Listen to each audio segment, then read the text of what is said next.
1982. Robert Muldoon I already knew.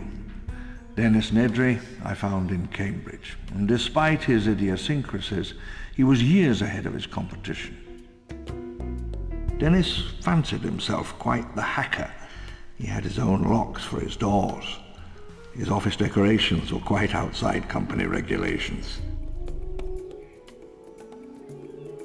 Henry Wu was an only child from Ohio, a prodigy. He gained early attention for his undergraduate thesis at MIT. Dr. Wu's laboratory was a mystery to me. I never finished my schooling. I had a child's idea of science, test tubes, explosions, and miracles. The main laboratory and administrative buildings, this was where we made our discovery, where the real magic trick happened. When they come to dig up our secrets, they'll come here. It was strange to move from the field, the hot sun, dirt on one's trouser cuffs, into the cool, sterile darkness of the lab. The sharp tang of the preservative chemicals, the coolness and hush of the sterile chamber, the daily ritual of decontamination. The centrifuge whirred night and day, the slow alchemy of genetic replication. The clear fluid held a cloudy layer of DNA strands.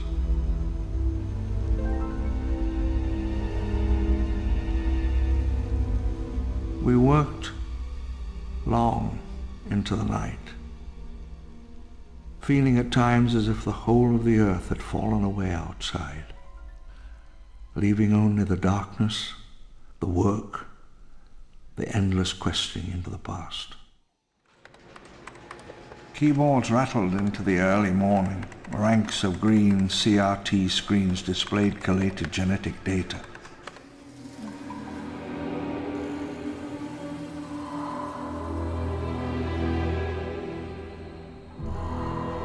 Three Cray XMPs move more data faster than any computer center in the Americas.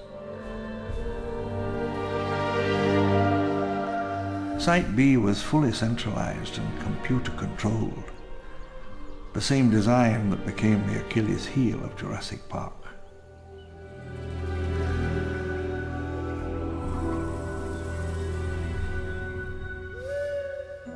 Diagnostics, communications, security, all ran through the computer. Accordingly, computer security was paramount, the tightest on the island.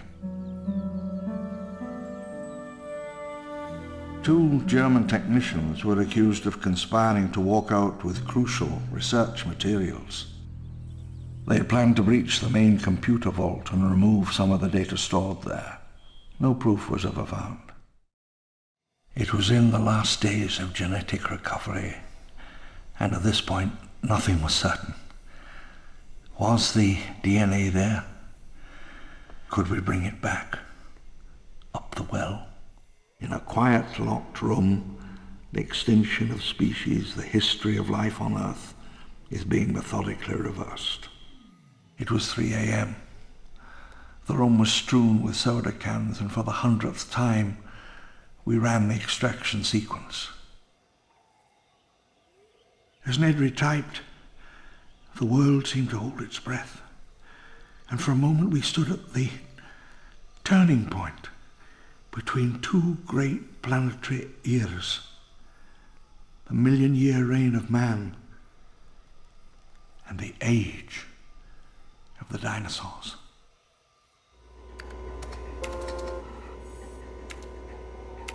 Dennis, what are we looking at here? All my life I'd waited for something great, something extraordinary. And then it opened up. The code read true. The barrier of time for an instant opened. Nedry and I stared into the monitor. Straight back through 65,000 centuries. began to have my first inkling of the seriousness of our work, how deep the well was. This was life from 65 or 100 million years before mankind. The greatest discovery of the 20th century.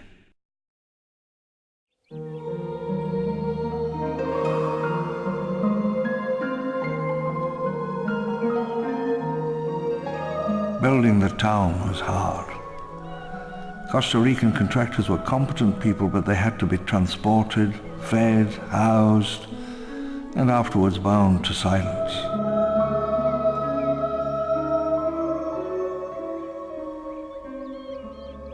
The biotechnicians were compensated for living in exile, high pay, luxury housing. Dennis wanted computer time and money. Henry wanted his state-of-the-art entertainments. These were the elite who could have gone anywhere to work. I had to keep them here.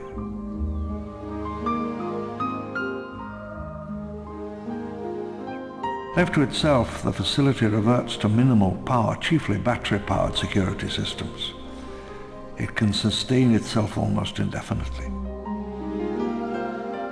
A passcode let us control access to the valley and the power station beyond.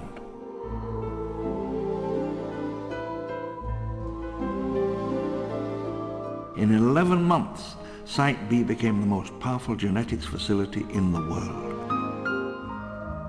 We were neither the only covert business to thrive in Central America nor the most dangerous.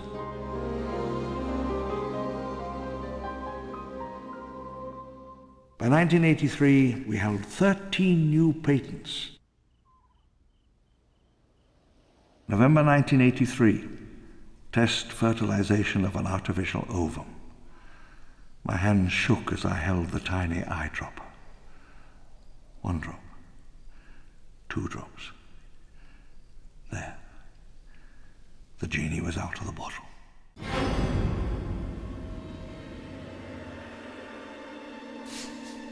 The raptor took shape inside its egg, and I watched it on the ultrasound monitor. It looked like a ghost or a puff of smoke.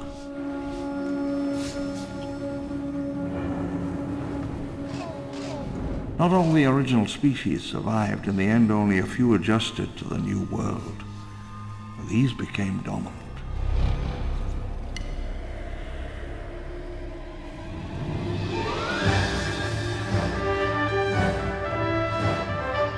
Brachiosaur, oldest of our recreations by 50 million years, the only true Jurassic native.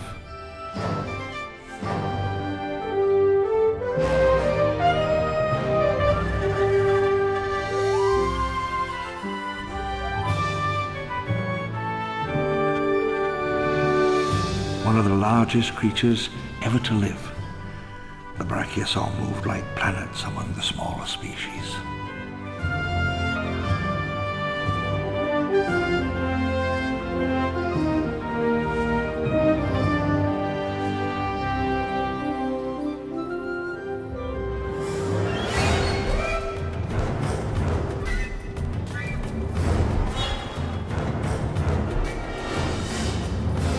Tyrannosaurus rex, tyrant lizard.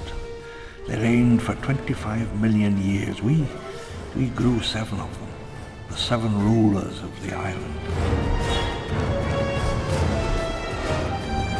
And despite what we'd been led to believe, the T-Rex was not a scavenger at all. We clocked one at 50 kilometers an hour.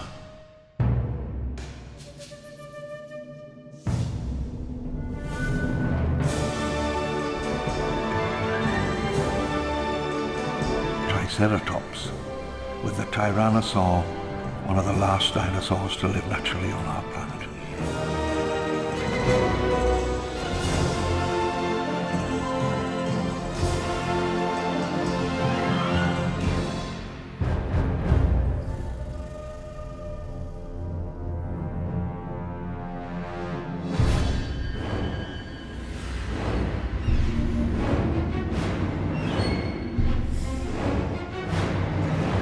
Albertosaur, alone, fast and strong.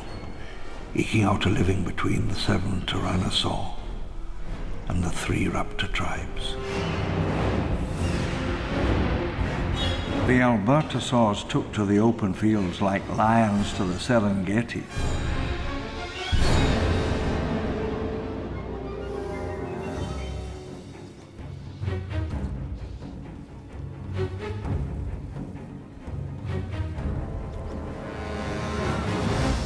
Velociraptor, a small theropod native to China and Mongolia. Pack hunter, quite vicious and quite intelligent.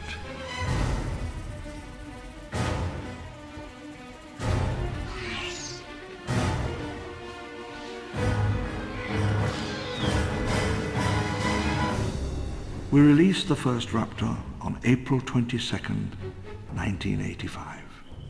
It wandered back and forth near the wall for 4 minutes and 22 seconds before hearing a noise which drew it further off into the brush.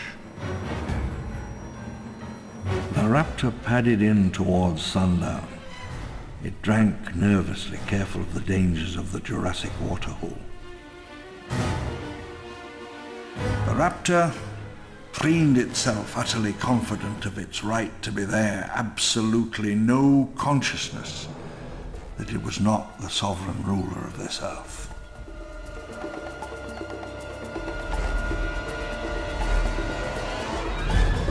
For 4 months we'd monitored it while it preyed on herds in the southern forest. We never knew why it grew so large. In the summer of 1988, it began moving north.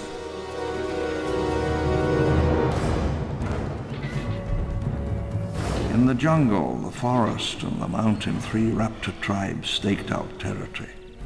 Albertosaurs and 7 T-Rex chose their dominions. Uneasy borders drawn around forest, ridges, and ponds. A 3rd tribe of raptors took the mountain for their territory, a leaner, tougher breed, quick, living on birds and tiny lizards.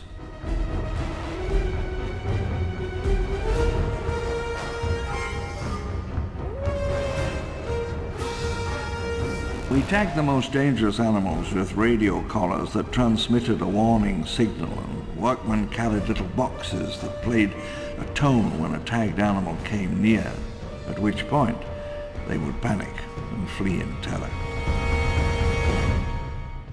By 1987, the first of them had reached full size. The ecosystem of another era began to reassert itself.